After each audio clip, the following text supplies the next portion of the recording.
గురించి ఆలోచించు బాబు. చదువుకుని తయారైన వాడి గురించి. చదువుకోని గురించి ఎందుకు? చదువుకోని వాడికి చదువుకోని వృత్తులు నేర్పించు.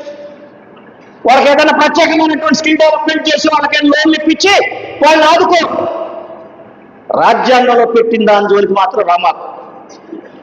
రాజ్యాంగాన్ని కదిపావా నీ పునాదులు కదిపితే చంద్రబాబు నాయుడు. రాజ్యాంగంలో కదిపావా నీ పునాది కదలటం ఖాయం.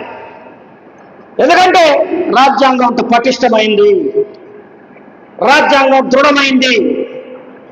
రాజ్యాంగం అంబేద్కర్ గారి యొక్క సిద్ధాంతాలతో నిండి ఉంది. దాన్ని కలపటం ఎవరి వల్ల కాదు, ఎవరి కారణం కాదు. నీ బాబు తరంగాను నీ మందా కృష్ణ తాకు తరంగా కాదు అని చెప్పి సందర్భంగా తెలియాలి. మీరే కొంతమంది మా గురించి ఆలోచించడానికి, నీ గురించి నువ్వు ఆలోచించుకో, నీ కులం గురించి ఆలోచించుకోవా. మా గురించి మేము ఆలోచించుకుంటాం, మేమే కూర్చొని మాట్లాడుకుంటాం. నువ్వెవరు అంటే ఒకడు రచదంగి వాడిని తీసుకొచ్చి ఇక్కడ మీరు కొట్టుకుంటారా అంటే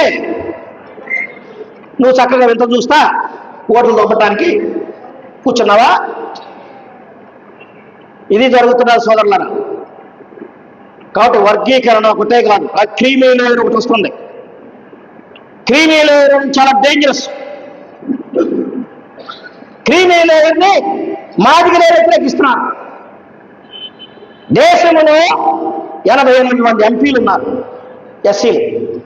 అందులో 80 మంది క్రీమీ లేయర్ని వ్యతిరేకిస్తున్నారు. ఆ 80 మందిలో 70 మంది మాదిగలే.